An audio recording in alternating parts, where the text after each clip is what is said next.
Conservatives, this is your wake-up call. Fight back against this destructive Marxist ideology. Big tech is essentially using left-leaning organizations who claim to fact-check to silence anybody who disagrees with their radical leftist ideology. They tell us that if we don't do something, if we don't pass the Green New Deal, that our Earth is going to die in 12 years. They said the Arctic would no longer enjoy ice. If they've gotten every single thing wrong in the past, why would we believe them? This is our time. This is our opportunity. Why would we let that go? If you let these hypocritical, tyrannical politicians take an inch, even with the excuse of an emergency, they will take a mile. So let them take nothing from you, period.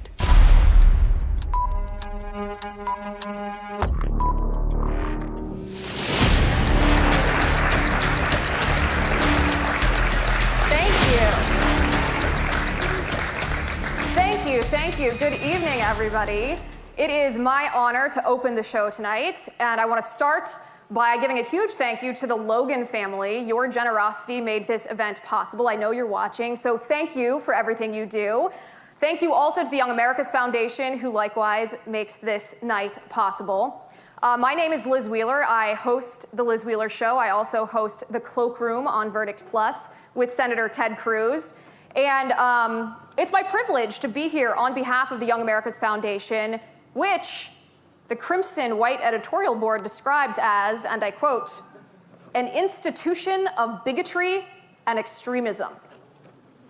Apparently, you all were very brave to show up tonight because, according to the Crimson White editorial board, a photograph of you attending this event, perhaps with one of us asking a question, could prompt the student newspaper to endorse you for a position in the student government and then kind of unendorse you and then kind of endorse you again because even though you associate with an organization that is an organization of bigotry and extremism, well, you're better than the other options, so I guess vote for you.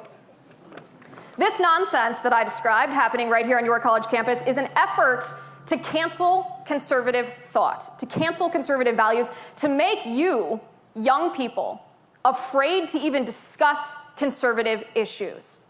It's an assault on political speech, which is an assault on free speech.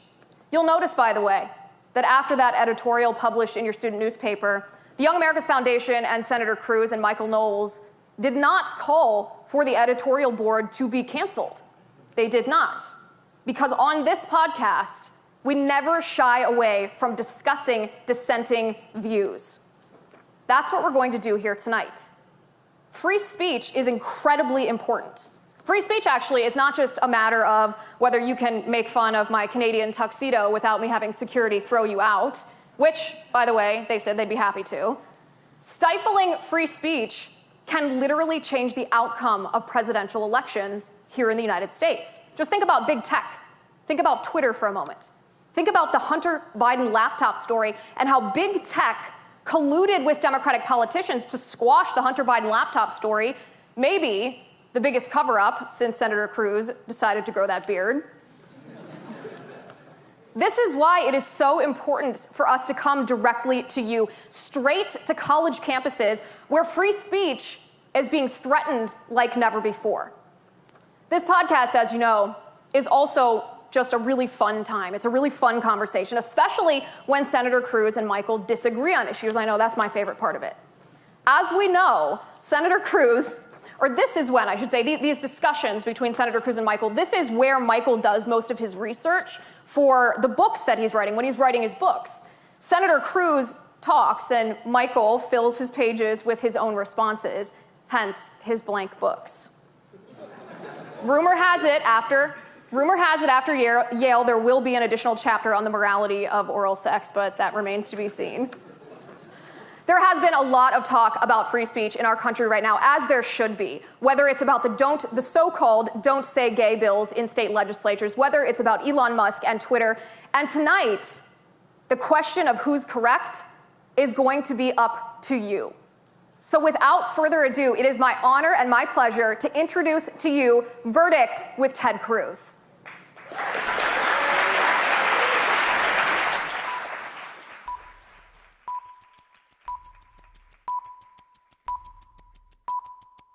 Things have gotten so bad that even the media are beginning to ask questions. Something occurs to me sitting here seeing all these people, hundreds of people here. Just think about YAF. Think about the growth of the Young America's Foundation. I mean, it's just unbelievable. Think about all the people in this room, all the campuses that YAF is on. We are here with everyone. We're going to be taking your questions, and I want to thank all of you for being here. Senator, you must be so happy. You have just left a place. There's chaos in the House. The whole city looks like Baghdad at this point. Somehow Washington, D.C. seems even crazier. The lunatics are running the asylum. Okay, you gave the Taliban a list of Americans. You gave them a kill list. They screwed up the evacuation. They have made every classic blunder. This mandate is completely bogus. That's a technical legal term. The other topic is this infrastructure bill. Joe Biden and Pelosi and Schumer want to spend a crap ton of money. So you're saying the big companies like the mandate. They love it. And we're very pleased to be joined by Sohrab Ahmari, Mark Meadows, Governor Scott Walker, Chad Wolf, Betsy DeVos, Attorneys General, Right. Honey's Badger. And I gotta say, you have been the honey badger. Thank you. Have you ever heard a swamp creature apologize? I'm not holding my breath. It does seem to be a lot of actors are interested in politics and politicians are interested in acting. We've got to win the battle of the day and the war going ahead. You've got to win the war for the heart and soul to save this republic. The only formal difference that I see between Dr. Fauci and the Pope, Dr. Fauci has much more power. Everything in life has consequences. We have to be wise as serpents and innocent as doves. There are unintended consequences. People keep fiddling with the mask, and they keep touching their face. Being a conservative requires that you recognize reality and accept the permanent things about life. Could we do verdict from the Senate floor? President Biden have presided over the worst foreign policy catastrophe in a generation. And the idea that you must wear a mask forever is idiotic. We're only a couple of reporters who dared take their mask off. They were almost like, Mel Gibson in Braveheart or something. Does voter fraud exist? I don't know for certain. Why then is Twitter right now putting warnings on voter We're fraud? simply linking to a broader conversation. And you're a publisher when you're doing that. Where do we go from here? We go towards truth and light and freedom. The fundamental liberties of humanity. It is right and true and just. Our ideas work. Freedom works. Free markets work. We're in a moment where we will go through some darkness, but the answer to darkness is always light. We've got to go here at CPAC, and I think we only have so much more to look forward to. Thank you all so very much. This is Verdict with Ted Cruz.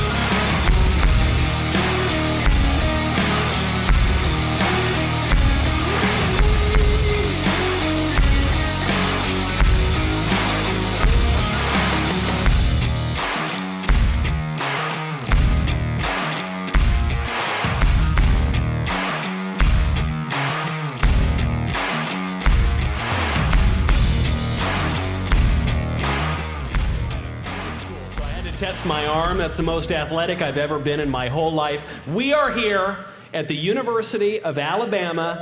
We are here in Tuscaloosa. So exciting.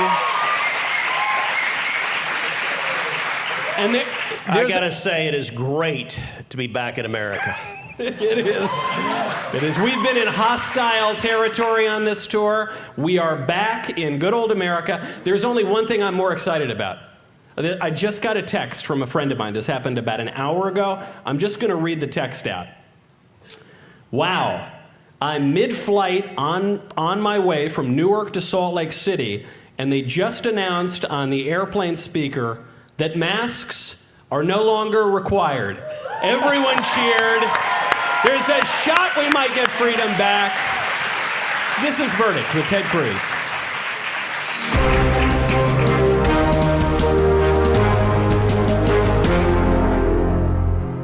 Senator, we so rarely get any good news as conservatives these days. It's been a pretty tough news cycle. This just broke a few hours ago. A federal judge, a Trump-appointed federal judge, young judge who looks like she's going to have a great career, she just appears to have ended the CDC mask mandate for public transportation. It is spectacular. I got to say, I flew this afternoon from Texas to Alabama. I'm pissed she didn't issue a ruling this morning. A few hours I had too to late. wear the bloody mask flying here. What I love about that text, so Michael showed me that text right before we walked on, is your buddy is a priest. So you've literally got a priest on a plane texting you, holy crap, we get to take our masks off. He actually followed it up. He said, the poor guy next to me is still asleep. Should I just take it off his face? That way you can breathe just fine. I'm glad you told him no on that one. Yeah, that's probably not. But this is actually, on the one hand, this is such great news. I'm so excited. I've got a flight coming up on Thursday. I can't wait to exercise my freedom. On the other hand, is this what our country has come to? That we need to celebrate being able to breathe without a muzzle on? I mean, think how asinine this is. 2 years ago, if someone would have suggested to everyone here that the government's going to step in and make a rule that everyone has to wear a mask every damn moment of the day, that you can't get on an airplane, that you can't get on a train, you can't get in a bus, you can't get in an Uber without putting on a stupid mask. Nobody would have believed that. Yeah. I mean, it really is an interesting moment. You and I were sitting backstage going, why are we so damn happy? And to be honest, on some level, maybe the American people should have said to heck with this and collectively thrown our masks down. Yep. But the problem is on an airplane, they've got a power imbalance. If you did that yesterday and said to heck with this, I'm not going to wear a mask, they throw you off the plane. Yeah, and they did it to a lot of people. The Navy SEAL who killed Osama bin Laden, you think that guy would get a lot of credit in America? He'd be able to do kind of whatever he wants? They booted him off the plane. It is, by the way, killing Osama bin Laden, that's kind of a big deal. You would think. Not enough to let you ride mask-free, though. It is not only that, but there was a big push to add to the no-fly list people thrown off planes for not wearing masks. Yeah. Yeah. So this is a list that's designed for terrorists, for people that are, actually want to hijack planes and fly them into buildings and murder people. We're now going to add the guy who shot Osama bin Laden, arguably, because if you failed to comply with this mandate, you were going to be banned. And the argument was not even just one airline, because some people say, well, they're a private company. No, what they were urging the federal government to do is make it a no-fly list on any airline. Yeah. That you were forbidden if you wanted to go to Tuscaloosa, any other place in the United States or across planet Earth, you better get a bicycle or a car or a truck or a boat because you weren't going to be able to fly. And that power imbalance is, I think, dangerous. So I'll take the win however we can get it. I think I don't want to let the perfect get in the way of the good. I don't want to clutch defeat from the jaws of victory like conservatives so often do. You know a fair bit about the law more than I do. What was the argument here from the judge? So the argument, this is a district judge in Florida, federal district judge, and it was a group of plaintiffs who brought a lawsuit. A couple of the plaintiffs, one said that they suffered anxiety from wearing a mask, and others said they weren't flying nearly as much because they didn't like wearing a mask, had trouble breathing. And the Biden administration defended, and the argument was, does the CDC have the authority to issue this rule? I got to say, every time I was on a plane, I would hear the flight attendant come over the loudspeaker, and the flight attendant would say, federal law requires you to wear your mask. And I'm sitting there going, wait a second, federal law.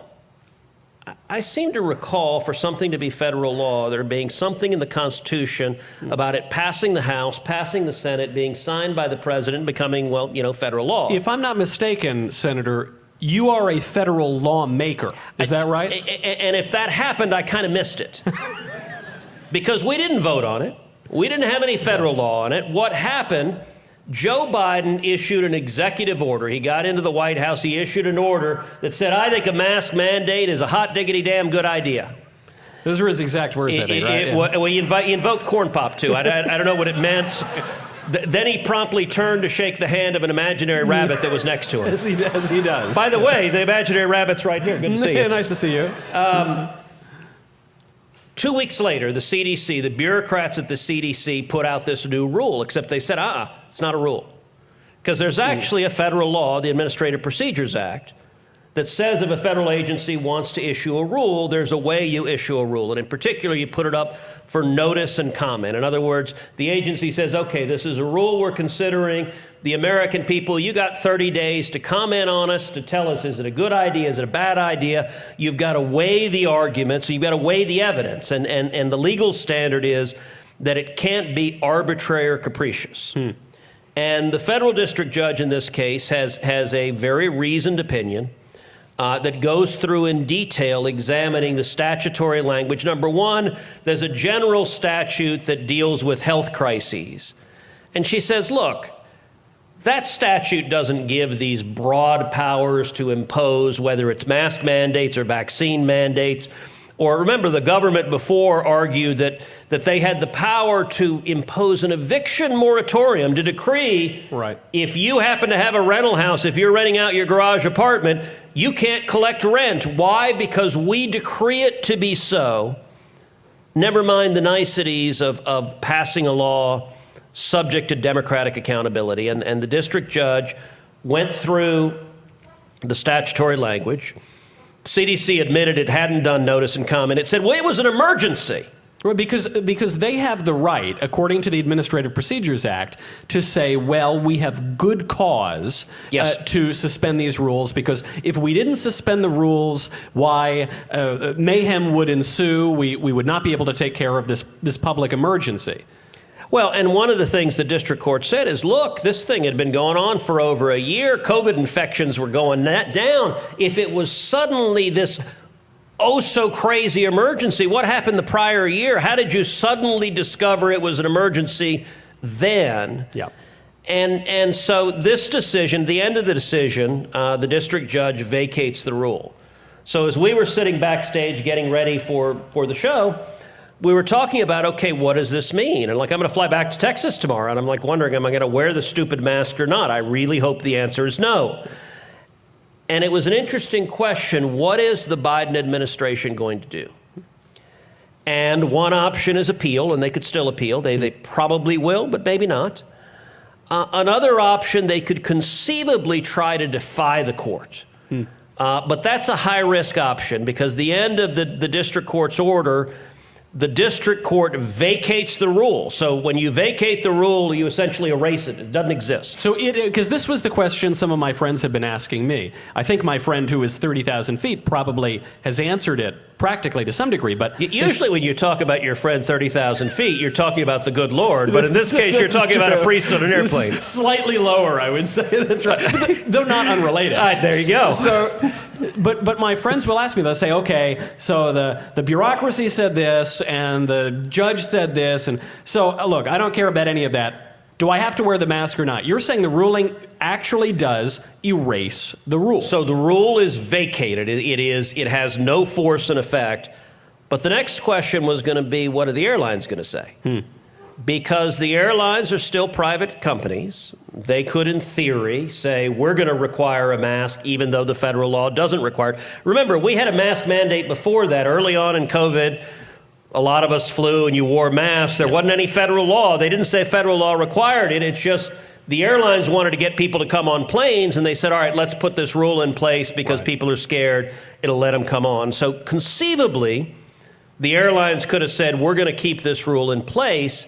But it's interesting that the debate on this has shifted. So early on, the most vigorous advocates for this rule were the flight attendants union. The union of flight attendants were pushing for it, concerned about safety. That's now shifted. I think a lot of flight attendants are annoyed at being mask police. Their whole job is particularly... Have you noticed the flight attendant that's so uptight that literally is between sips? You know, you put your Diet Coke down. Nope, put your mask on. Not only do you, and this is, I find this is the rarity. Usually the flight attendants have been very nice about it. They Most hate of the them know mask. it's ridiculous. But that distinct minority. Oh, there's one or two that take it very seriously. And I should point out, Senator, by the way, you are somewhat responsible for this. I'll just call you out right on stage.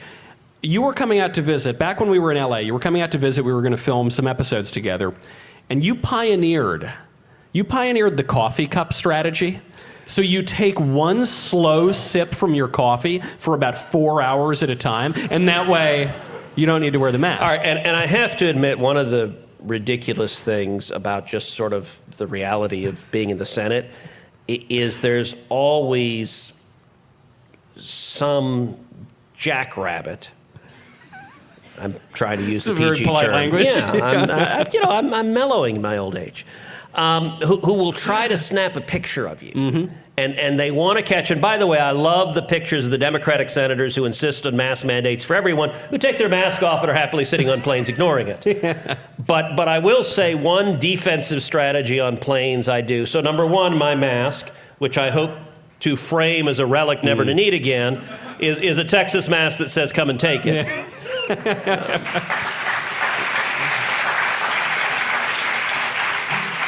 But I'm particularly fond of draping on one ear with a coffee cup, and I can nurse the heck out of a coffee cup.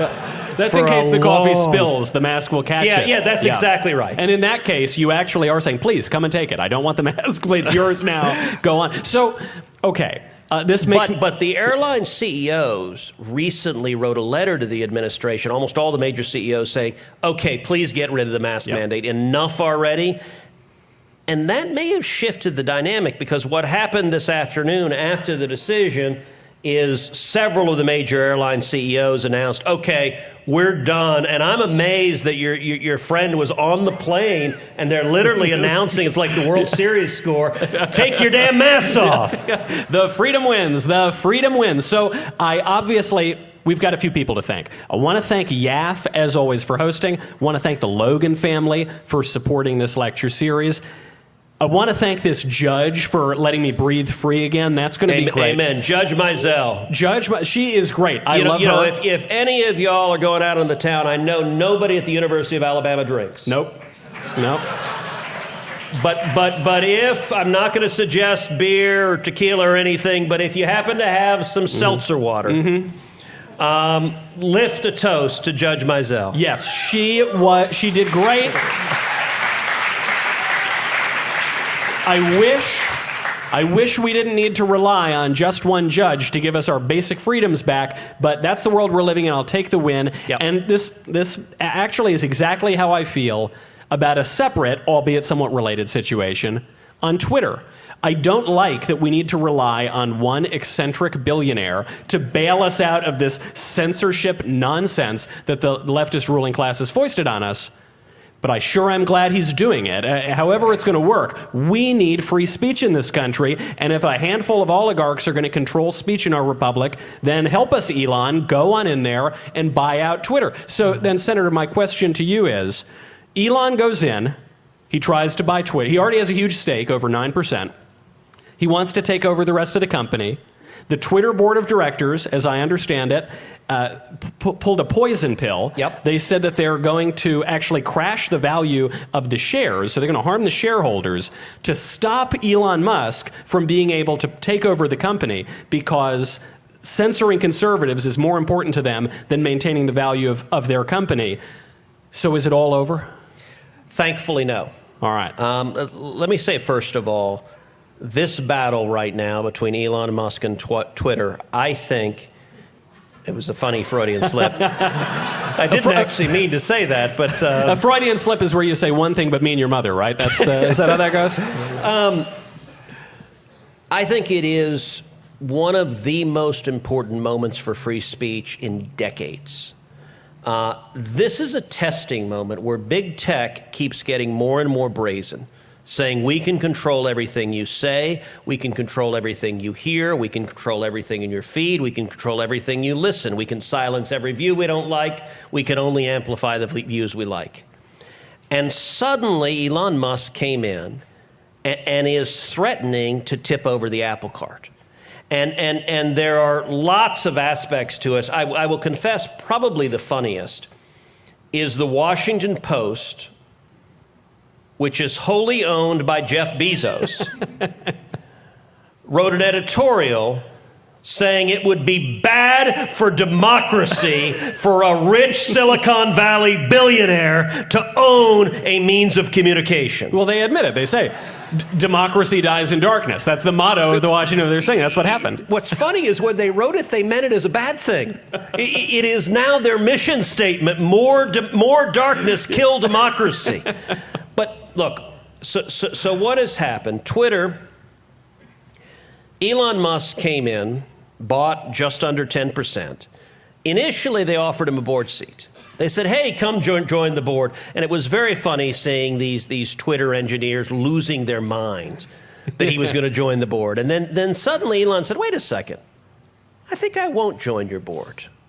I think I'll buy you. Because there was a condition. If he joined the board, he couldn't buy more than 15% of the company, which means relatively he has very little power. Yeah, he could stand there and yell. Yeah. And he's like, wait a second. I'm richer than all of you guys. Like, you know those electric cars in the parking lot? I made them. By the way, this dude literally launched his car into space. Mm-hmm. Yeah, that's how you know he means business. You know, he's an unusual guy. I've gotten to know Elon a little bit, and he is. I have not smoked a spliff with him. Not yet. That's Joe Rogan territory. You're more of a cigar guy. I would smoke a cigar with him. I haven't, but Elon, I'll invite you to smoke a cigar anytime. But instead of joining the board, he initially said yes, then he said no. And he put an offer out, and he put an offer for substantially more than Twitter shares were trading, $54 a share. And the Twitter board met in emergency session and decided, holy crap, our shareholders making a 40% profit overnight is really bad. Yeah. We are so committed to censorship, we got to stop it. And so Poison Pill, and this is something that really grew up in the 1980s when you had corporate raiders. A poison pill is a mechanism where a board of directors can vote in a punitive measure. In this case, if any individual acquires more than 15% of the stock, the other stockholders can buy more stock at a much cheaper price. And so it basically dilutes the stock and makes it much, much more expensive to buy the company. And in this case, it would be every shareholder of Twitter can buy more stock at a discounted price. Except for Elon Musk. Yeah, no, it is designed to stop the takeover. It's designed to stop people from selling their shares for the higher amount and making the money. But what's interesting, so there are a couple of things. Number one, Elon tweeted 3 words, love me tender. Great song. Great song. I don't know if he was humming it. I don't know if he had blue suede shoes, but he tweeted love me tender, which everyone took to suggest that his next step may be to make a tender offer, which is a formal offer to all Twitter shareholders, presumably at that price or maybe a higher price, to purchase their shares. Now, a tender offer you do through a formal filing with the SEC. That's one potential escalation. Although the tender offer presumably would trigger the poison pill. Secondly, another option he can do that's being widely discussed is he can find a few friends.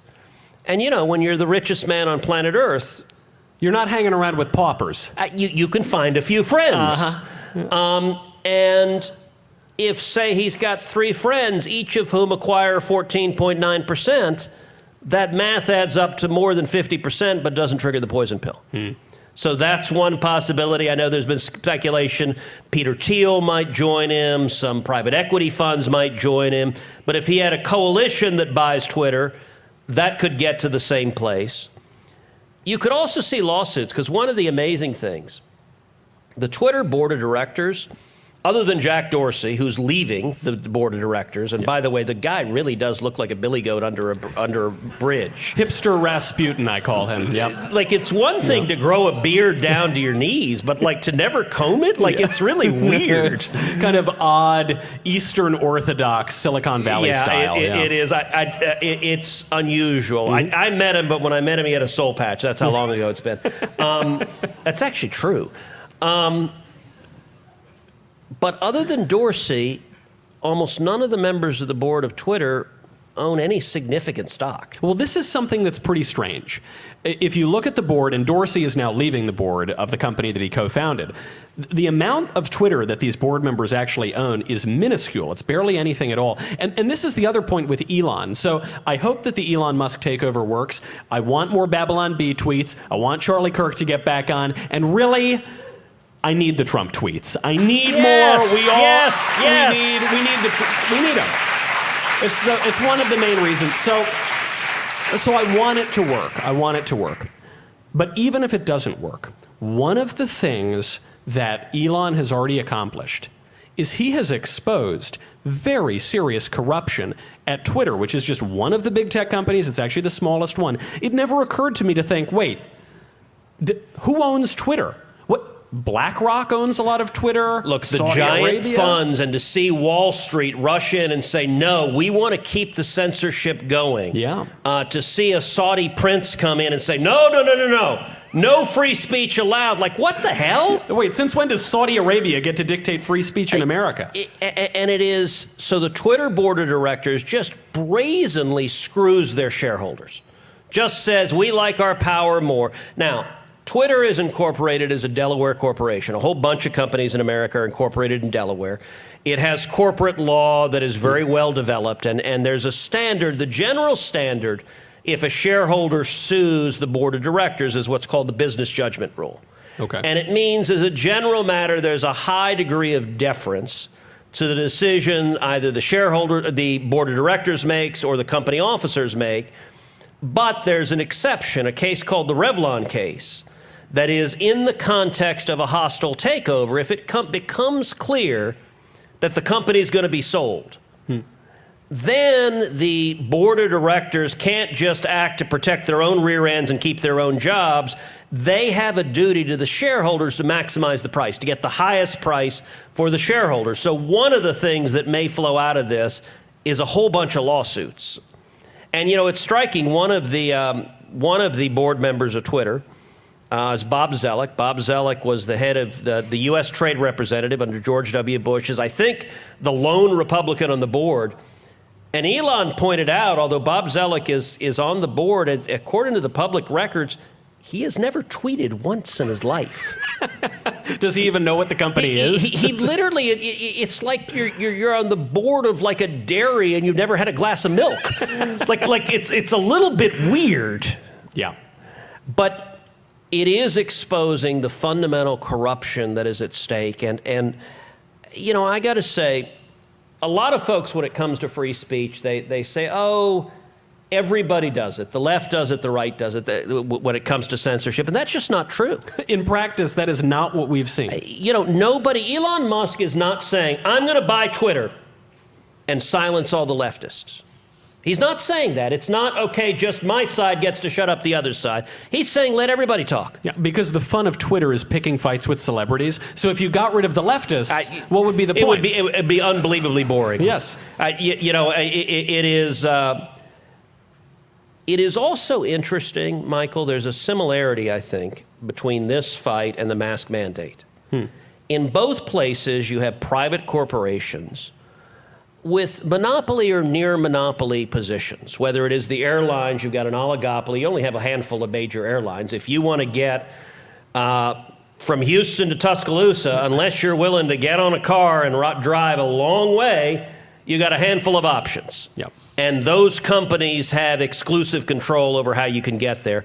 On big tech, Twitter itself is not a monopolist, but if you look at big tech collectively, whether Twitter, Facebook, Google, YouTube, those four companies together control a massive amount of discourse. I mean, we're talking about the flow of 90% plus of information around the internet, which is the public square, which means they're controlling the republic. In a republic, when you speak, when you persuade your fellow citizens, that's how you govern yourself. Well, and all of the lefty blue checks for years said, they're a private company. If you don't like it, build your own. And Elon said, all right, I'll buy them. Yeah, I'll bet I buy my own. And they're losing their minds.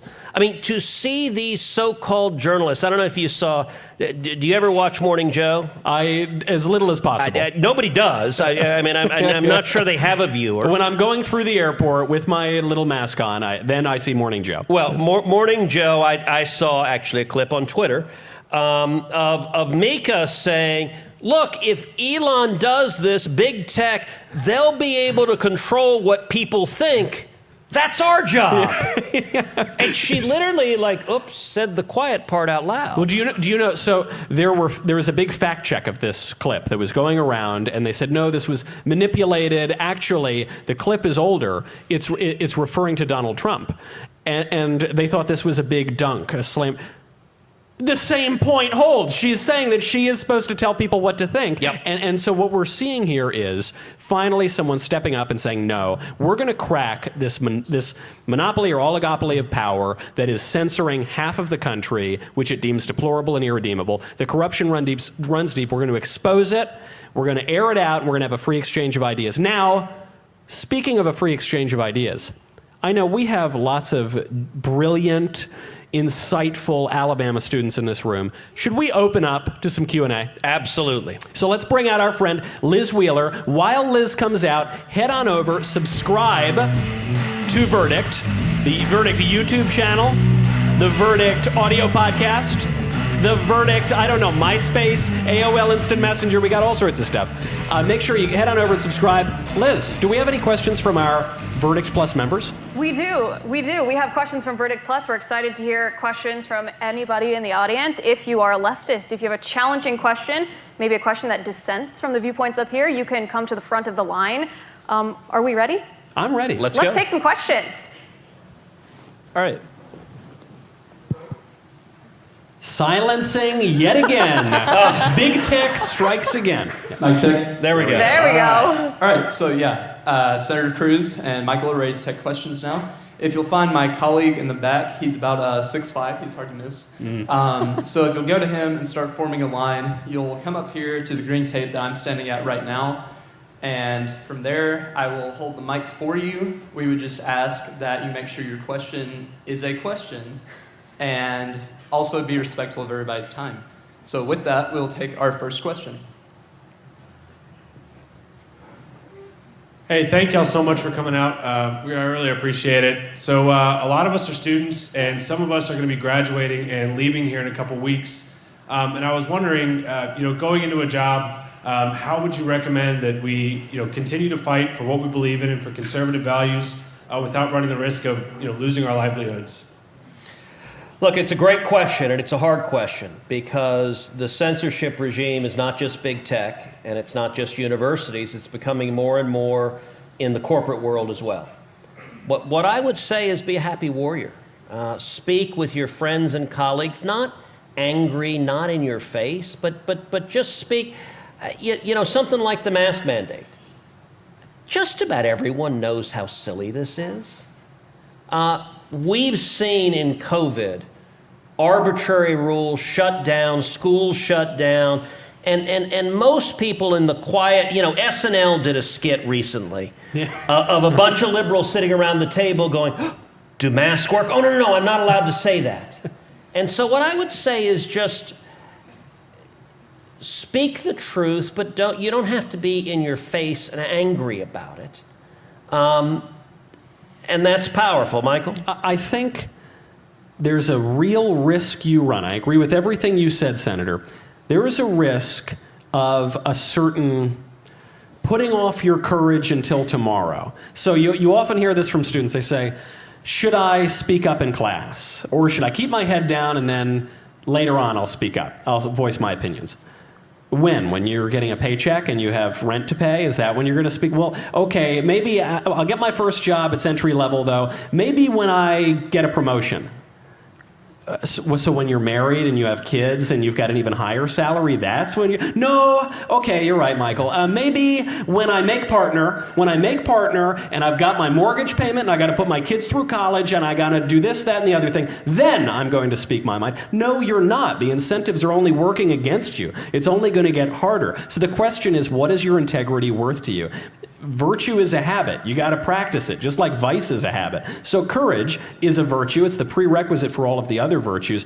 I'm totally with Senator Cruz. You don't need to be a jerk about it. You don't need to be flamboyant, shooting off fireworks at the water cooler, but you can stand your ground and speak your mind. If you're not going to do it today, you're probably just not going to do it. Well, and let me underscore something also, which is if you look at the left, what's turned corporate America so hard left in recent years? I remember about 10 years ago, there was the whole political correct movement that started in campuses 10 to 20 years ago. And at the time, a lot of us kind of laughed at us and said, this is silly, but this is harmless. When people graduate and have to get jobs, they'll put that silliness behind them. Well, what happened is a lot of the leftists who were 21 and 22, they went and got jobs, and now they're 28 or 30 or 32, and they're the young woke army in corporations. And the amazing thing is the CEOs are terrified of them. It's the most backwards thing in the world, the degree to which the students who graduated a decade ago are terrorizing corporate America. And so what I would say is just to underscore what Michael said, don't be silent, but do it with a smile. Yep. There's an element of practicality to it as well that requires some self-reflection. If you know what your line is, the line that you're willing to, or the line that you're not willing to cross, meaning there might be some liberal issue that you just can't stay quiet anymore. If you have reflected on that yourself and you know what your line is on various issues, then you don't have to feel that every day you have to be a dissenter, every day you have to be the agitator. You know exactly what the most important issues are, and you've sort of pre-planned, well, if it's this issue and it gets to this point, this is when I'm going to talk to my colleagues, or this issue and this point, I'm going to take it up the corporate ladder. And then it's a little bit more organized and a little bit less emotional, too. Thanks.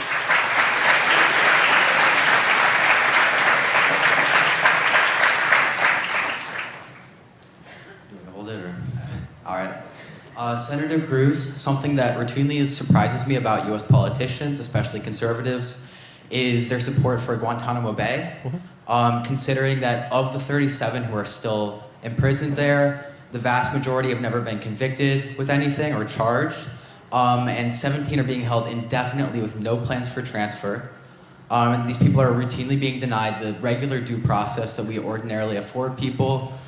Additionally, some of the methods of interrogation include rectal feeding and waterboarding, and in one case, one prisoner claimed that he was used as a training dummy by the CIA and that he suffered brain damage. I guess my question is, how can America claim certain ideals while also maintaining that it has to have these facilities open? Well, because there are enemies who hate us. And the U.S. Constitution applies to Americans in America. It doesn't apply to terrorists, to enemy terrorists in foreign countries that are trying to kill us.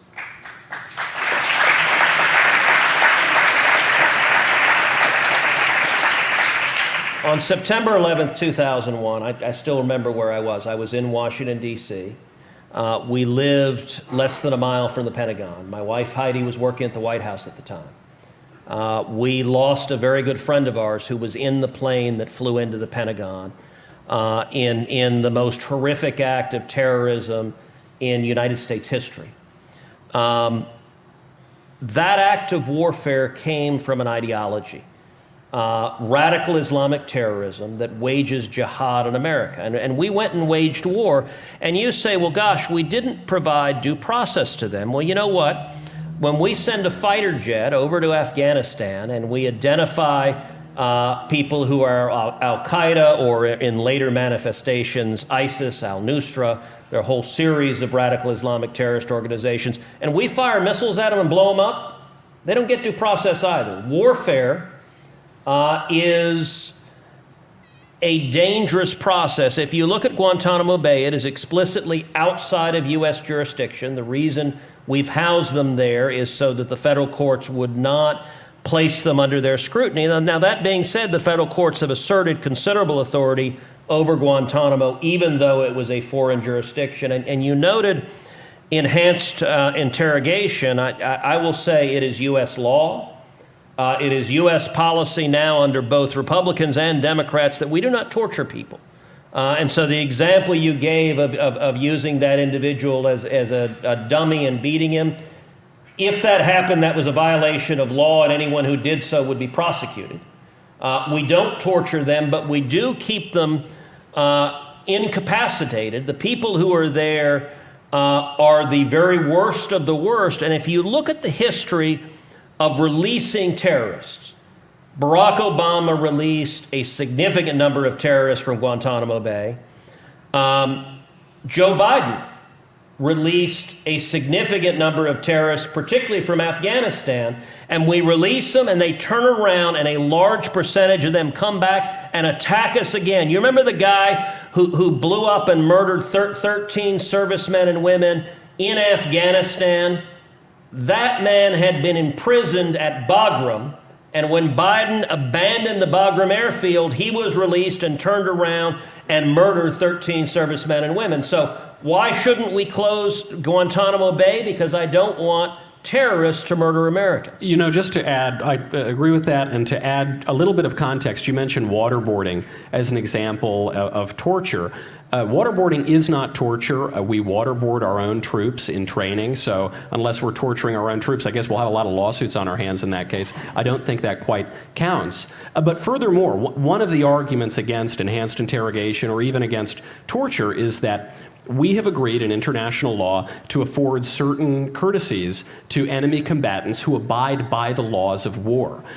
Now some people have argued that we should extend these courtesies even to terrorists. This is a very, very bad idea. The reason that we extend these courtesies to certain enemy combatants is so that we can protect civilians. So we say you need to wear a uniform, you need to not target civilians to achieve your political goals. So if we extend those same courtesies to terrorists who very directly are targeting civilians to achieve political goals, we undermine the entire purpose of those protections in the first place. So to borrow a line from my friend Andrew Klavan, I think that waterboarding jihadis should be an Olympic sport, and I don't think there's anything wrong with it.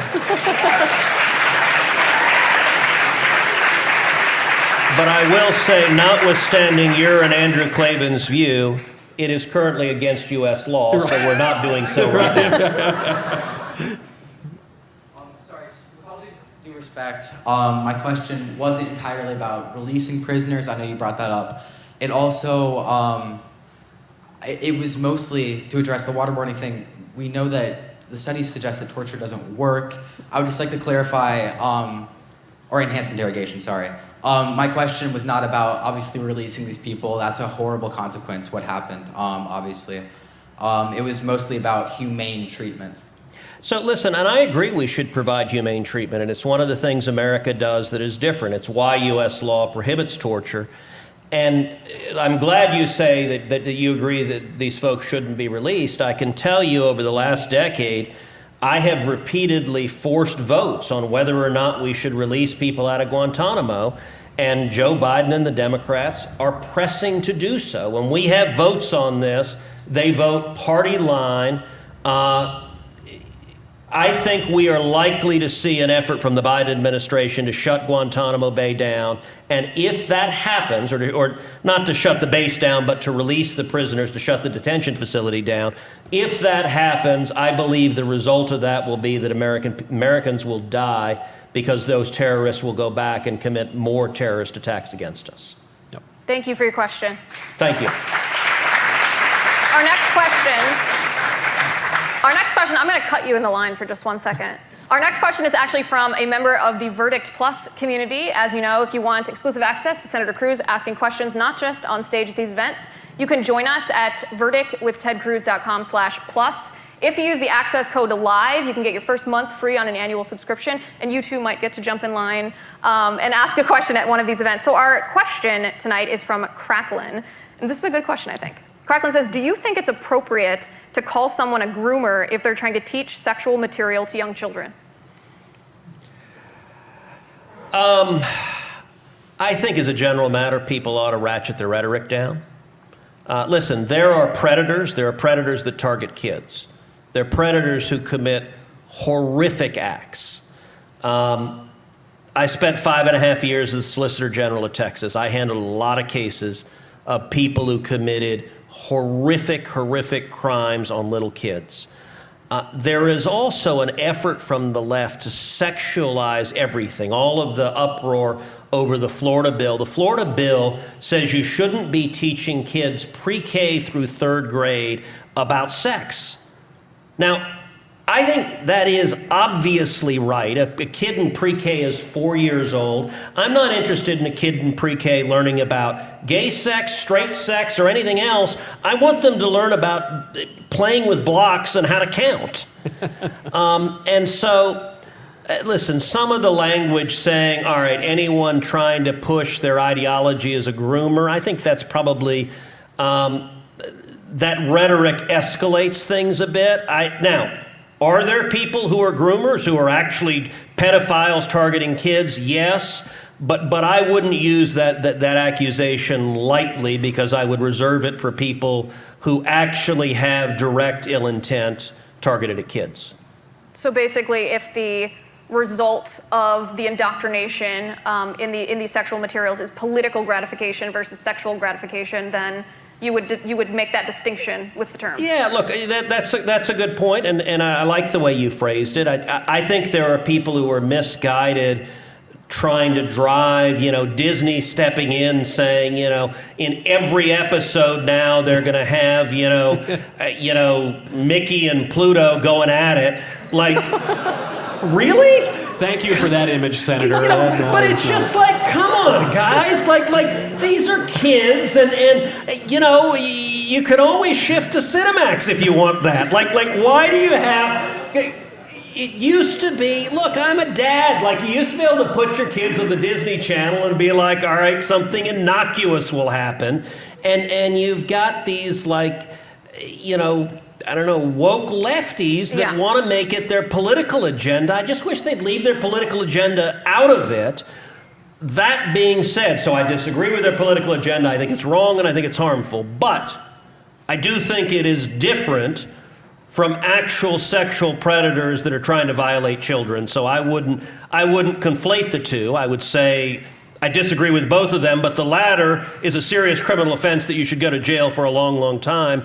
The former is just misguided and you should be made fun of. And what's interesting is that well, yes, of course. What's interesting is that parents on both sides of the aisle feel strongly about this issue. Yeah. It's not something that it's the right versus the left, Republicans versus Democrats. It's something where, and the surveys from Florida show this, that it's really parents versus this ideology. They feel that their children are being put in a pipeline with this agenda, that it's not just exposure to a principle or an ideology in an academic sense that they don't want their children to know about, that they feel that their children are being taught that something is right when objectively that thing is not right. And it's an interesting cultural battle in our nation. And there's an age and stage question. Yep. 4-year-olds are different from 19-year-olds. Vivek Ramaswamy, our friend, has dubbed the bill, which the libs call the Don't Say Gay bill. He says it's really just the wait till 8 bill. After 8, then I guess all bets are off. But it really was 4th grade. Hey, knock yourself out. You can get into all this stuff in 4th grade. That seems a little early to me anyway. But it is a pretty modest, like, can we give kids just a little bit of quiet until 3rd grade? Yeah. All right, well, there's your answer. And I want to get back to you. You've been waiting very patiently. As always, if you want to ask a question on Verdict Plus, just go to verdictwithtedcruz.com/plus and submit your questions. We do this every week. What's your name? My name is Sam Williams. So I'm a really big fan of both of you guys. I am conservative, but I do disagree with conservatives on the issue of school choice. So my aunt, who votes Republican, she's a 3rd grade teacher up in Michigan, and they implemented school choice, and according to her, it was a complete disaster. She was a teacher at one of the best schools in the area, and once it was implemented, there was a major overcrowding issue. Most of the kids who came in were horrible, according to her, and there was a loss of community. What are your thoughts on the issue, and are there any other policies you advocate for in regards to education? So that's a very interesting question. I will say I don't know the specific results in Michigan, and it may be that when they implemented it in Michigan, they did it badly. So your aunt's experience, I don't doubt that she underwent that. I can tell you on the issue of school choice, it's an issue I've been involved in 25, 30 years. And I think it is the most important education issue and civil rights issue we have in this country. And let me explain why. Look, school choice is all about giving low-income kids the same ability to choose that rich and middle-class kids have always had. And I remember 20 years ago, we'd have debates about school choice, and people would say, well, if you give low-income kids the ability to get scholarships, the ability to get out of failing schools, the result will be that it'll just destroy the public schools. That is a serious argument. If that were in fact correct, I would oppose school choice. I have no interest in destroying the school system that provides the vast majority of education to kids. We now know, though, because school choice has been implemented in over 30 jurisdictions across the country, the data disprove it. That if you look at, and what I would encourage you is to spend some time studying choice. It may be the program your aunt had experience with was badly designed and poorly implemented. I can tell you more broadly, the data show that when you have choice programs, number one, the kids who exercise choice, who are in a failing school and go to another school, to another option, they have significantly better test outcomes. They have better reading scores, better math scores, better graduation rates. They get into college at a much higher rate. But number two, and this is critically important, the public school improves. Competition is good. Think about it in every other respect. Competition improves quality. And so it may be in the instance, I don't know if Michigan did a partial school choice hybrid where they may just have allowed kids in failing schools to get into the top public schools without additional competition. It may have been structured so it was designed to fail. That sometimes happens, but look, I think we ought to have an urgency when it comes to kids trapped and not able to get an education, that we ought to have an urgency that these kids now deserve a better option. And I support every option we can get them. I'm sympathetic to the view. I agree with what Senator Cruz just said. I'm sympathetic to the observations of your aunt and perhaps of you as well. I do think the alternative that I would prefer, even to school choice, which I support, is that conservatives just take back the public schools from the libs and kick all the crazy racial and sexual theories out and raise the standards and do a lot better. I would love to be able to wield that kind of political power. You're seeing it in a handful of states, but it is worth pointing out that public education in America was from the beginning a leftist endeavor. This is not a bug of the system. It's actually a feature going back not just 20 years, but going back to John Dewey, going back to Horace Mann. This has been in there from the very beginning. And so I just fear, as a practical matter, I don't think we're going to reform the public education system merely by taking power and changing the curricula. I think we need a structural change as well, which school choice has provided, which the homeschool movement has provided, which parochial schools have always provided. And so simply as a practical matter, living in the real world in 2022, I think that is our only hope. The alternative is your 5-year-old being indoctrinated into transgenderism and critical race theory, and I don't think any of us wants that. And I think, too, that this idea, and this is building on what Michael says, if conservatives are going to retake the public school system, the only way to do that is through school choice, because it's not just a matter of children being caught in a zip code with a failing school. It's also a way to ideologically hold each and every individual school and school district accountable. If enough parents can go to their school district or their principal and say, listen, I'm pulling my child out of this school because you are teaching critical race theory or queer theory, and not only is my child leaving the school, so is my money. If enough parents do that, then the school has a choice. Oh, are we going to adjust our curriculum, or are we going to become a failing school? Are we going to become obsolete? So it's not just a matter of increasing educational outcomes, which is great. It's also how conservatives can rebalance the public school system.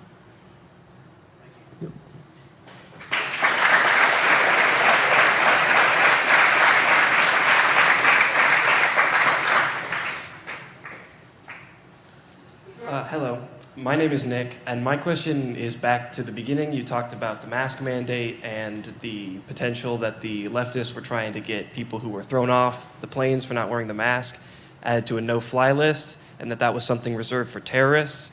And you yourself referred to the January 6th protesters as terrorists.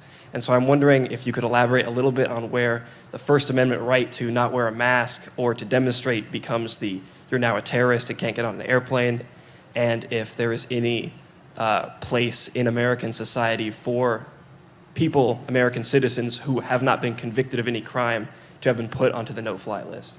So it's a great question, and the simple answer, the divide is those who commit acts of violence violate the criminal laws, and no one has a right to commit an act of violence. Those who engage in peaceful protest have a right to do so regardless of their politics. So what I said about January 6th, I was referring to the very limited number of violent individuals who physically assaulted police officers. And if you assault a police officer, I think you ought to be prosecuted, you ought to go to jail for a long time. That is very, very different from the tens of thousands of peaceful protesters that were there on January 6th, that were speaking out, that were singing God Bless America, that were standing with President Trump. They were not remotely terrorists, and one of the things that is maddening is watching Democrats, watching the corporate media try to use the criminal conduct of a handful of people who engage in acts of violence to smear the peaceful First Amendment activity of tens of thousands of people in Washington, D.C. on January 6th and of millions of people across the country. And you know, we see this incredible hypocrisy because in the entire preceding year, 2020, we saw riots across the country, Antifa and Black Lives Matter riots across the country, police cars firebombed, stores looted, people assaulted, and we saw the left excusing violent criminals. In fact, going so far, Kamala Harris raised bail money to bail out the violent rioters who were committing acts of violence. In my view, there is a simple dividing line. If you hurt someone else, if you commit an act of violence, you ought to be prosecuted. If you're engaged in speech, whether you and I agree with them or you and I disagree with them, you have a right to engage in speech protected by the First Amendment. I agree with you in that regard, but the legal definition of terrorism, assaulting a police officer, is not terrorism. Being convicted of assault does not put you on the no-fly list. There are January 6 protesters who have been convicted of nothing, much less not terrorism, and they are nonetheless on the no-fly list. Well, look, I am very concerned about this administration abusing the no-fly list and abusing terrorism. You look at the individuals that have been charged. I have repeatedly raised with the Biden administration, trying to get the Justice Department to answer questions about who is being charged, what are they being charged with, what are their conditions, are they in solitary confinement, how long have they been in solitary confinement, how does that punishment compare to other similarly situated defendants? If you look at, for example, and I've joined with other senators writing to the Department of Justice. I've asked the Department of Justice, I've asked the FBI these questions. What you've got from this administration is they just utterly stiff-arm Congress. They refuse to answer those questions. So when I write the Attorney General, he doesn't respond. When I ask them at public hearings, he doesn't respond. And one of the challenges, the way our democratic process works at this point, Republicans are in the minority in both houses of Congress, which means we can raise issues, but we don't have the ability to convene hearings. Without a majority, we don't have the ability to pass legislation right now. But I think the abuse of power of this administration, I agree with you particularly. Look, right after January 6th, we saw Washington, D.C. surrounded with chain link fences with razor wire atop it, and it looked like Baghdad. And there were thousands of National Guardsmen standing there in camo uniforms, holding machine guns with no bullets. They had no magazines. They were unloaded machine guns. Very quickly, the red state governors realized this is ridiculous. This is not merited by any actual public safety purpose. The red state governors brought their guardsmen home. So you had, for months, the only guardsmen left were from blue states, from New York and New Jersey and Rhode Island. I'd go talk to these guys. To a person, they were frustrated out of their mind because it was obviously political theater. It was not designed to prevent any real public safety threat. It was designed, it was Joe Biden and Nancy Pelosi and Chuck Schumer trying to say, every conservative, every Trump supporter is a terrorist. And I'll tell you, I've heard multiple reports of people who were in D.C. peacefully protesting and finding themselves on the no-fly list. That is an absolute abuse of power. The no-fly list is reserved for violent criminals and people who pose a very acute risk to public safety, not to those exercising their First Amendment rights.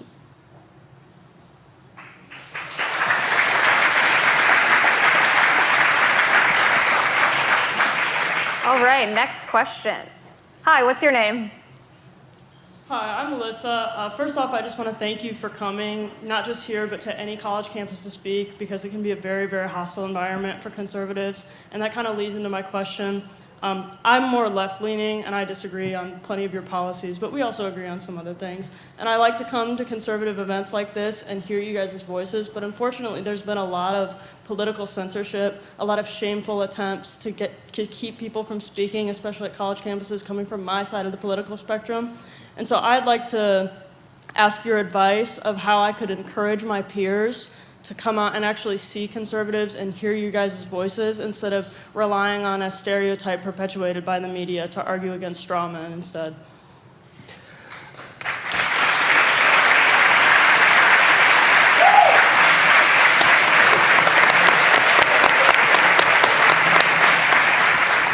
So that is a fabulous question. Let me start by just saying thank you. Thank you for being here. Thank you for listening. Thank you for being part of a civil discussion. You're right, that doesn't happen a lot on college campuses, and it needs to happen. And it is important, I think, to listen not just to those you agree with, but to those you disagree with. In many ways, I think you can learn more listening to opposing views rather than people who are just reinforcing what you already think. You know, I'm not sure I know the answer in terms of, if you look at the left, for a long time, the left embraced free speech. You look at the free speech, one of the seminal Supreme Court decisions on free speech involved a anti-war protester who wore a jacket that said F the draft, and it didn't abbreviate F. And it went all the way to the Supreme Court, and the Supreme Court said, okay, that may be one, you know, that may be one man's obscenity, but the First Amendment protects his right to say that. I think that's exactly right. There used to be lions of the left who embraced free speech. It is becoming more and more rare, and I do think it's important for your voice and for other voices on the political left to say, look, if we, all right, I don't know your economic views, but let's say your economic views are towards bigger government or in the socialist direction. I don't know if you agree with that or not, but hypothetically, let's say you do. If you believe socialism is a good idea, and if you're actually convinced this is a better system that helps people more, then one ought to be willing and eager to have that conversation, not just with people who agree with you, but people who disagree with you, and look to the facts of, okay, what actually lifts people out of poverty? What actually helps people achieve prosperity? And I do think,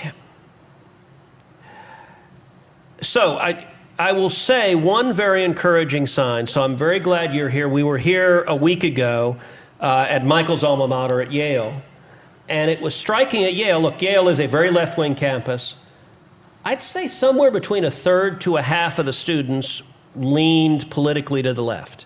Not in the school, about 150% in the school leaned left, but in the audience that night, it was about a third to half. And it was, so we were talking about Justice Ketanji Brown Jackson and her confirmation, and when I mentioned she was confirmed, as I said, about a third to a half of the crowd began applauding vigorously, and I actually stepped back. I'm like, okay, this is fantastic. This is fantastic that y'all are here. You're listening. I'm not going to presume that you're necessarily persuaded, but to be in a conversation moves us in a positive direction. It was striking afterwards. So Michael and I went with a friend of Michael's who's an Orthodox rabbi on campus, and we went and had some scotch and smoked cigars. A couple of Coca-Colas late into the night. No. And it was interesting, the rabbi's comment, in that he said this was the first time in decades that he had seen that many students at Yale sit down and have a civil, positive conversation with conservative ideas. And he thought it was a really important moment for the campus. And I think the more we just talk to each other, the better it is. One thing I encourage students to do, and this is something I encourage high school students, junior high students to do, pick a podcast or two on the left and a podcast or two on the right and listen to them. Look, obviously I encourage people to listen to this podcast. By the way, listen to this podcast. But it's the sort of thing, as a consumer of news, what is hard right now is there's virtually no unbiased news. And we live in such a tribalized world that the left listens to left-wing news, the right listens to right-wing news. We don't have shared facts. We don't have conversations together. And at least the way I try to go through that is I try to, rather than pretend any source is unbiased, I try to listen to and read things that are explicitly on the left and explicitly on the right. And usually the truth is somewhere in the middle. So what I would say is your voice engaged on both sides of the aisle, hopefully that becomes contagious. I would be curious, too, just to hear your thoughts on, because I think your diagnosis is obviously right about the left censoring conservatives. I almost don't hear any calls by conservatives to censor the libs. Probably there just aren't enough of us. So why is it? What makes you different? Why are you here? Why are you interested in, even if you disagree with us, in hearing what we have to say, while so many of your fellow left-wingers are not? I mean, I would say I'm not really interested in some big tribe of people. I think we're all individuals and we all have our individual policy beliefs on separate issues. You know, I certainly agree with you on gun control. I'm a big gun rights advocate. I believe everybody should be able to own a gun if they want to, because that's your right to protect yourself. And I think having those opinions that kind of differ from people who may share my opinion on healthcare, for example, really kind of puts into perspective the way that we are treating, and I say we, but I don't really generally want to associate myself with people who try to censor you guys, but the way that leftists try to treat conservatives and your opinions, having that kind of experience really lends some perspective to why we should give you guys way more respect than we actually do. Well, thank you very much. Thank you. That's a great question.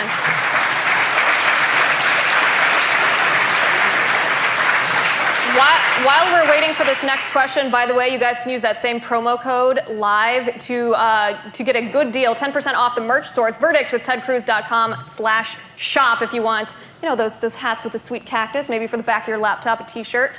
verdictwithtedcruz.com/shop, promo code LIVE. What's your name? Hi, thanks for coming. I'm David Bender. Thanks for being here. And so as Michael, as a fellow conservative Catholic, I was curious why so many pro-life conservatives are pro-contraception, because it seems that contraception kind of leads to an idea that children are side effects, or kind of leads to the idea that you don't have to have kids, and kind of seems to lead to the idea that if you are pregnant, then you can get rid of it with an abortion. That's a great point. I've heard cynical people say that life is a fatal sexually transmitted disease, and unfortunately, the way that sexual education is taught, very often we are taught that babies are a kind of disease or a kind of punishment, when in fact, babies are the greatest gift from God that you're going to have in this physical world. And it's very sad, because a lot of people will struggle. By the time they wake up to this fact, they may struggle to conceive because they're older and they've put things off. Just as a personal note, I've got one baby. He's 13, 14 months old. I wish I knew the precise number. My wife's going to yell at me when I get home. I guess it'll be 13 months old. And I have another baby on the way, and I'm very excited. But the first one didn't happen right away. I thought, you know, this is going to be 2 seconds. I've been told my whole life, if you look at a girl the wrong way, she's going to get pregnant. And it didn't happen. I have a number of friends who've put this off, and now they're really struggling and they're really upset. And it's a huge problem that we realize all too late. To your point on why the pro-life movement doesn't focus on it, I think it doesn't focus on it because of priorities, because political action requires you to prioritize certain things. And on a question such as contraception, there is huge disagreement, even among pro-lifers, even among conservatives. On an issue such as in vitro fertilization, the Catholic view, and a large part of the pro-life movement, is opposed to in vitro fertilization, but a lot of people are for it as well. On the issue of abortion, we're all on board. We're all on the same team. And so there might be disagreements, and we might believe that certain sides of the pro-life movement don't understand the bioethical implications of certain things. But political action requires that you form coalitions and you fight the battles that are most winnable and most in front of you. And right now, we're on the verge of overruling Roe versus Wade. That could be happening within a matter of weeks and a matter of months. And so I think this could be the greatest development in American politics in my lifetime. And so I just think we're going to fight that battle first. And if we can get that win, it will be such a huge victory. We can, hopefully, that major victory will inculcate a culture of life throughout the country, and we can deal with these second and third order questions after that. So I will say also, one of the things that I think is interesting and fun about this podcast is that Michael and I have often very different views. He is much more of a Burkean conservative. I am much more libertarian. He's a Catholic, I'm a Southern Baptist. So as a Southern Baptist, our views on the issue of contraception, we're perfectly fine with it. My view, I respect the Catholic Church's right to set its own rules and standards and to have a view on contraception, and I certainly will defend the religious liberty of practicing Catholics to follow those teachings. Unlike the current administration, which sues the Catholics and the nuns and the priests for in any way suggesting that they should follow their own faith. By the way, I will say as a Southern Baptist that there is an old line about, do you know why it is that Southern Baptists are opposed to premarital sex? Why is that? Well, they're afraid it might lead to dancing. Again, you got to watch out for that. But look, I will say there is actually, outside of the theological, you can make your own determinations according to your own faith on the question of contraception, but there is an important political and legal distinction, which is whether you believe contraception is a good or bad thing. I don't know of anybody arguing it should not be legal. Not yet. No, we haven't gotten there yet. Look, everyone agrees. I remember when I was in college, we literally had condom machines in the restroom for 50 cents. And some of the most fun I had was freshman year when a guy came banging on my door and said, "Dude, I need 50 cents. Come on, man, I really need 50 cents now." And I said, "Really? Why? What's going on? I've got $1. Will that help?" He's like, "Man, stop screwing with it. Give me 50 cents right now." This is a slight digression. By the time I got to college, which wasn't all that much later, they were free. They actually, in every dorm hall, they had them for free. And but of course, being these kind of nerdy students, it was mostly balloon animals. It was not. We got an email from the administration. They said, "We know that you people are not having this much sex. Quit taking all the condoms." Yeah. So, thank you.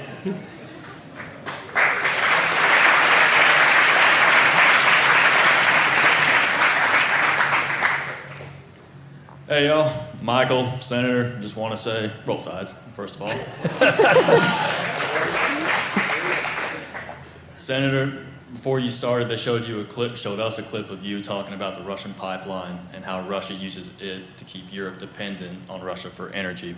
I was wondering, what are you doing to keep America independent from any other place for energy through clean nuclear power? So, fantastic question. When it comes to energy, I think American energy independence, it's a question of national security, but it's also a question of prosperity. If you look at economic prosperity, it follows inexpensive, widely available energy. And that's true in the United States, that's true globally. I think we ought to be pursuing an all-of-the-above approach. I think that means nuclear. We ought to get the unnecessary regulations out of the way to developing nuclear power plants. It is clean, it is affordable, it has no emissions. It also means oil, gas, solar, wind, bio, all of the above. But one of the most indefensible policies we've seen the last year under the Biden administration is we've taken a step back on energy independence. We're right now importing energy from the enemies of America. American production is down. American jobs are down. And if you want to know the reason that your gasoline, that it costs you $100 or $150 to fill your truck, it is because the Biden administration declared a war on American energy production. And this ought to be an issue that brings all of us together, as we ought to produce as much energy as possible here to lower the prices. And that also is the best for the environment, because American energy is much cleaner here than is energy produced abroad.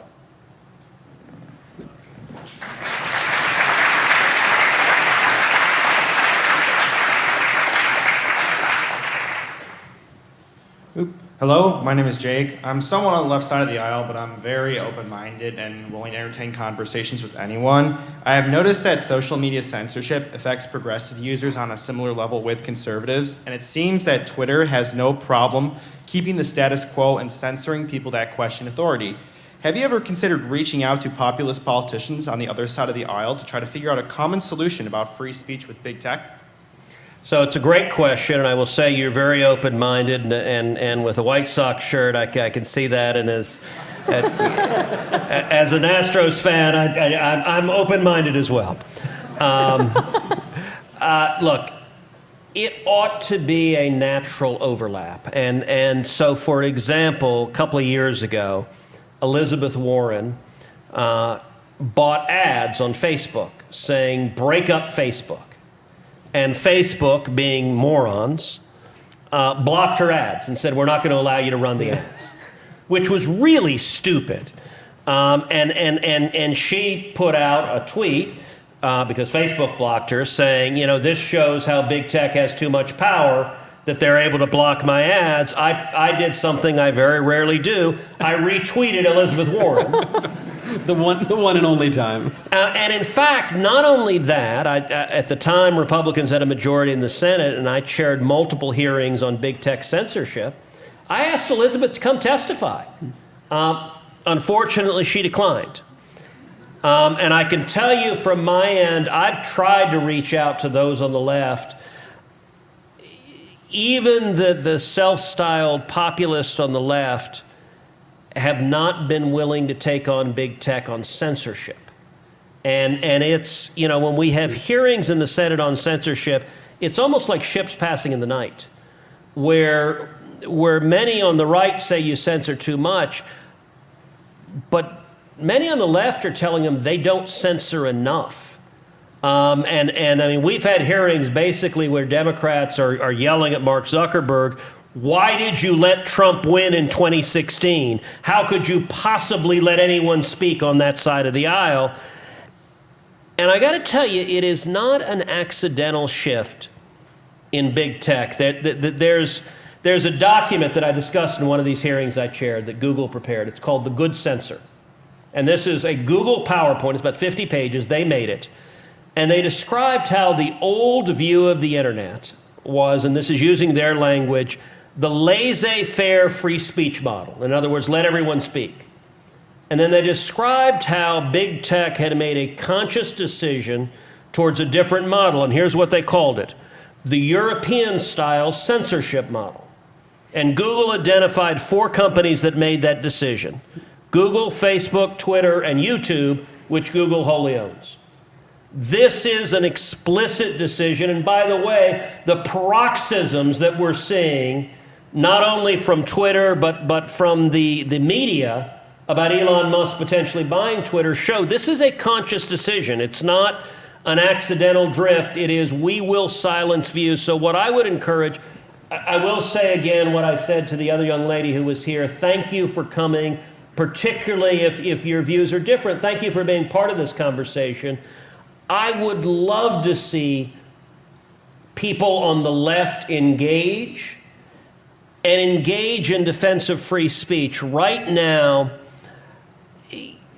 there are almost no elected voices on the left that defend free speech. And we've got to find a way to help. You know, one of the real illustrations of that, you know, who's bizarrely become a conservative is Bill Maher.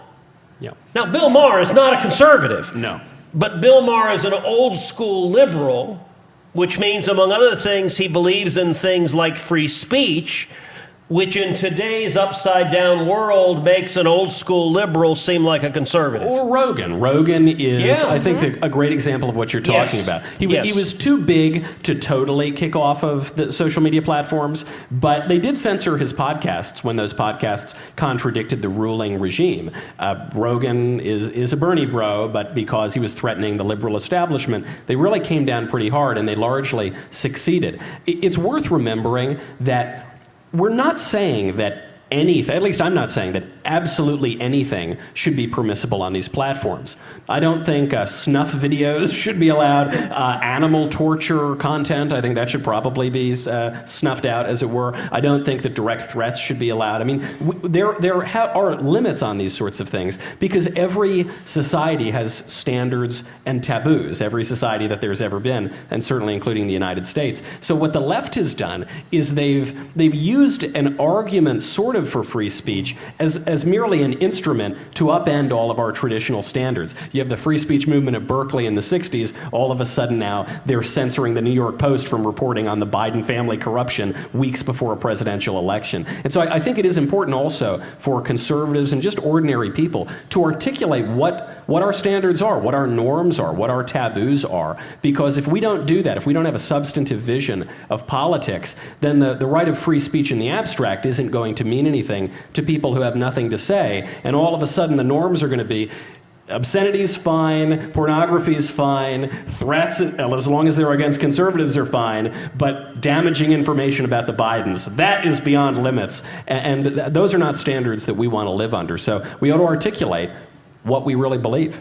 I'd also be curious, and I guess this relates less to members of Congress, although perhaps they should be asked this question too, and more to your peers, leftists on college campus. I'd be interested to hear their answer if you ask them, what are you afraid of if you attend a conservative event? What are you afraid of if you hear conservative principles? What are you afraid of if you are part of a dialogue with someone who opposes your viewpoints, whether it's on a practical matter, a policy issue, or an ideology? Are you afraid that you're going to be disproven? Are you afraid that conservatives might be correct on something? What is the fear? Because what's happened on campuses, and I guess even earlier in high school and elementary school, is kids are just taught not to have these conversations anymore. But I think a lot of them, on a personal level, would actually enjoy having the conversations, would actually benefit from the conversations, not just by my standards, but even in their own beliefs, yet they're told by someone else that they're not supposed to do that. So I'd be interested in hearing the answer from your peers of what they're afraid of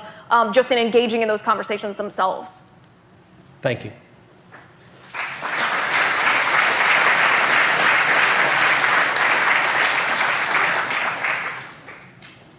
Good evening.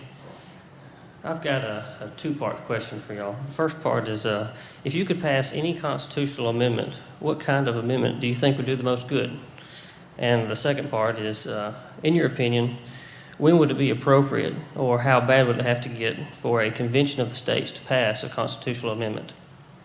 Well, those are great questions, and they're closely intertwined. I would say, and I'm going to cheat a little bit and say it's a tie between two, which is, number one, a term limits amendment, and I am a strong defender of term limits.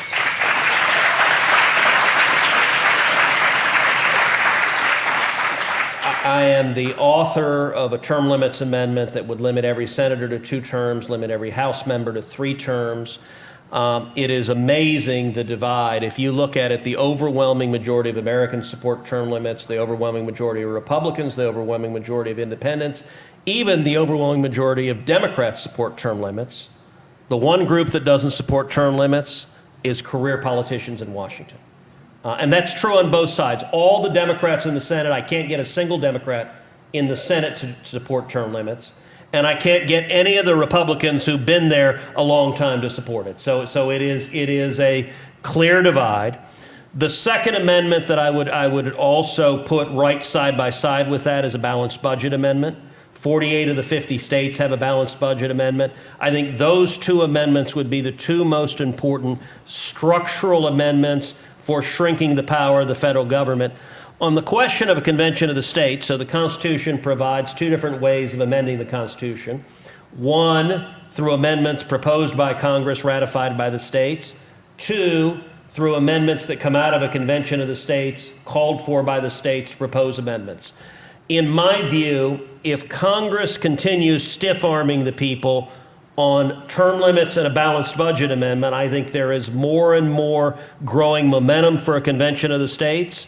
And I think we are likely to either A, see a convention of the states, or B, if it gets very, very close, to finally have Congress blink because they're afraid of a convention of the states and propose those amendments to ratifications.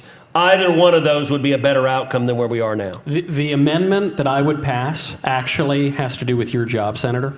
I would overturn the 17th Amendment. I would pass an amendment to overrule the 17th Amendment, which provided for the So you want to bring back prohibition? I want to bring back prohibition. No, direct election of okay. I got really nervous. I'm kidding. You were right. Gosh. I'm just messing with you. I thought, oh no, did I?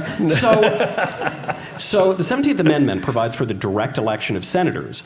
Probably not going to be a very popular issue to run on, to say we don't want the people to directly elect their senators. But I think it's really important because when you got rid of the states electing the senators, the state houses, and instead gave it to the people, you basically destroyed any power that the states had in the national government. It went away. I remember I got to speak to Antonin Scalia as a student. We went up to the Supreme Court, and he said states' rights completely went out the window with the 17th Amendment. And so if you feel that right now we have an increasingly overbearing, autocratic sort of federal government, if you feel that now the traditional structures of America are going away, and you feel that we're being governed by Los Angeles and New York and San Francisco and D.C. most of all, then I think it's really important as a structural matter to bring back some role for the states so that my state of Tennessee, Texas, Florida, ordinary states can come in and say... Don't forget Alabama. Oh, are we in Alabama right now? A sensible state like Alabama. I mean, you could name a handful of others, really sensible states can go in and say, no, Joe Biden, no Washington, D.C., no federal bureaucrats, we're not going to put up with that. I think as a structural matter, we've got to do it. And Senator, I would say, don't worry. I think Texas is still going to be sending you to Washington, D.C. So, and look, I think you make a very good point, Michael, and I would say as an historical matter and theoretical matter, I think what you're saying is very powerful, that the 17th Amendment, it used to be senators were selected by state legislatures. When state legislatures selected senators, it meant that senators came there beholden to those state legislatures, and they were not very eager to take away power from the state legislatures because they're the ones that gave them the job and could take it away from them.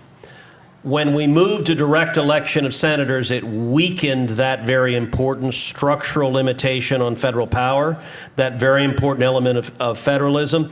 The reason I haven't focused on repealing the 17th Amendment is that we live in the realm of the politically feasible. Yeah. And as a practical matter, I think it is next to impossible to convince anyone to give up the franchise, that once people have the ability to vote on something, they're not going to likely choose to give up that ability to vote on it, which is why, as a theoretical matter, you might be right in the abstract, but I think term limits and balanced budget are actually achievable and can get done, whereas repealing the 17th Amendment, that's never going to happen. Bit of a pipe dream. Yep, I think you're right. I agree. Thank you for your question. This next question will be the last question, so step right up.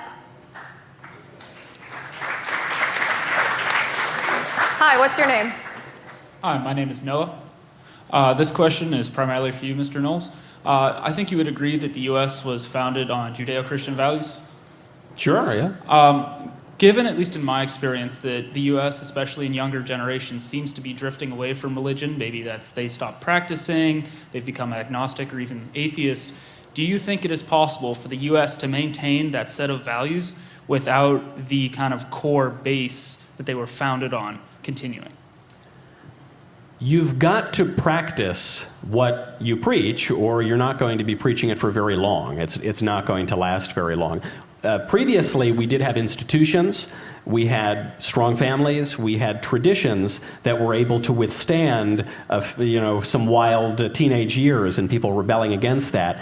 The social structure was still pretty sound and sturdy. That has decayed rapidly, and so you've seen a rapid spike in atheism, you've seen a rapid spike in a loss of faith in America's institutions. That's a big problem. Part of it is because the libs want to destroy anything that America once stood for and make America into some merely abstract secular utopia. And unfortunately, a lot of conservatives have kind of gone along with it. I think it's important to remember that America is the freest country in the history of the world, most tolerant country in the history of the world, the most attractive country in the history of the world. We have 3 million people a year at this point coming to this country. Largest movement of human beings in recorded history over the past 60 years have come into the United States. So obviously, America is a big, wide open, tolerant place. But there are limits. The Declaration of Independence says, we hold these truths to be self-evident, that all men are created equal and endowed by their Creator with certain unalienable rights. If you don't believe that there is a Creator who has endowed us with certain rights, then you're just not in the American idea. You are rejecting the country itself. And so there are limits here. I think of John Locke. John Locke, father of liberalism, one of the most tolerant, liberal-minded men in history. In the letter concerning toleration, John Locke said, we've got to tolerate everybody except for atheists, because those guys can't be trusted at all. You have John, I don't mean just to beat up on the atheists, but you have John Milton in the Areopagiticus, the most famous defense of free speech in the English language. And in it, John Milton says, we need free speech for everybody except for the atheists and the Catholics. Now look, I'm glad that we've gotten rid of that latter one, but otherwise I wouldn't be sitting here tonight. But the point that they're both making is that political communities do require limits. We have to agree on certain things. It's become very fashionable since the early 1990s. It's actually a line from former Vice President Dan Quayle to say that diversity is our strength, by which is meant, we don't hate people based on their race or their background.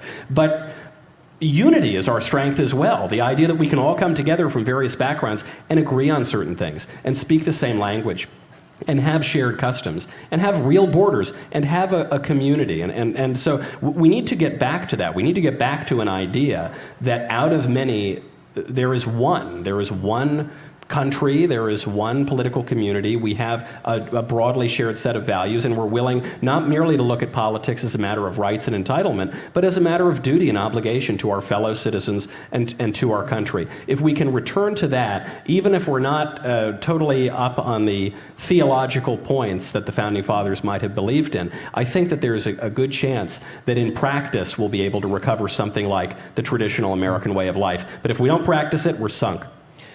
So, and let me add a couple of things to that. I think America was indisputably built on Judeo-Christian traditions. I think we're a pluralistic nation, so we welcome people from multiple different faith traditions. But you're right, e pluribus unum means out of many one, that we came together to be one America.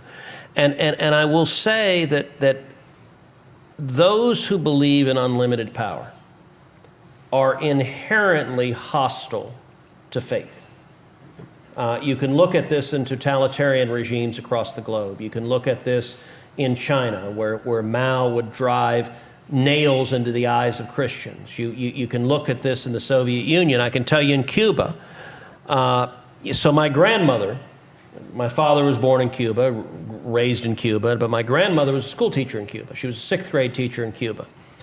And when Castro took over, a story my grandmother told me is that Castro's soldiers would go to the kindergartens and 1st grades and tell all the children there, they'd say, okay, close your eyes and pray to God and ask God for candy.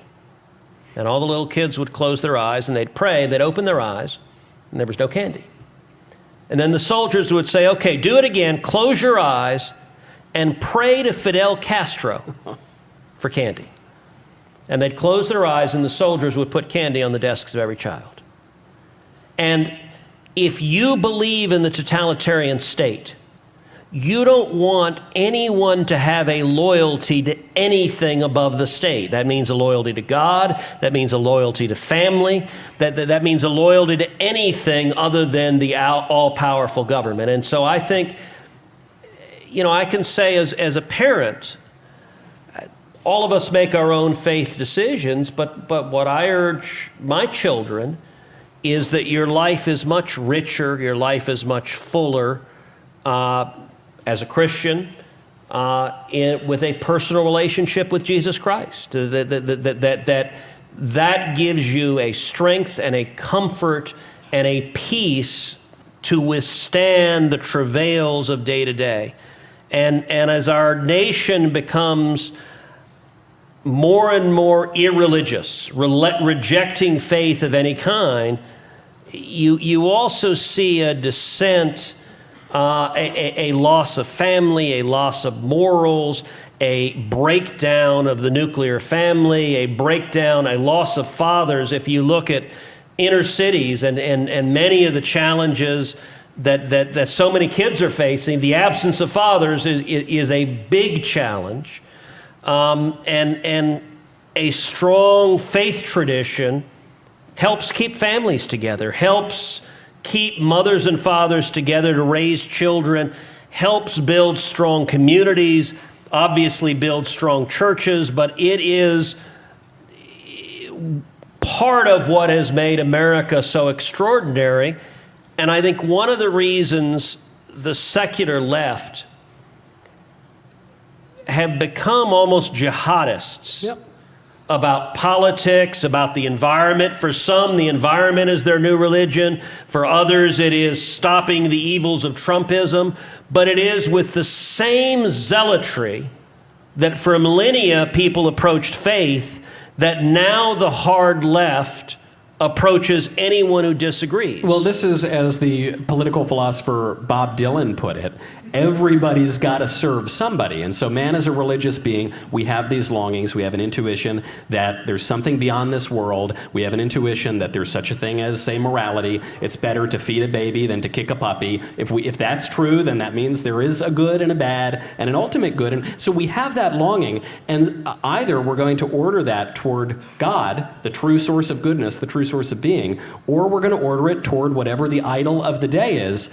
And things don't go very well when you worship idols. It didn't work out very well for other civilizations. And when John Adams says the Constitution's built for a moral and religious people, he's not being a Bible thumper, okay? John Adams was far from a Bible thumper, okay? He's observing a political fact.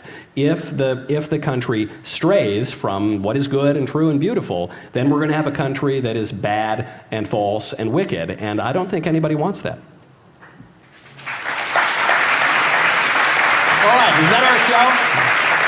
So, thank you so much for being here. It's such a great pleasure to be breathing the sweet air of freedom, not only because we can take those stupid masks off, but because we're here in Alabama. Thank you so much to everyone here. And Michael, before we go, I need to say something that is going to get me in trouble with every Longhorn, every Aggie, every resident of the state of Texas, which is Roll Tide! And it's great to be here. God bless you guys.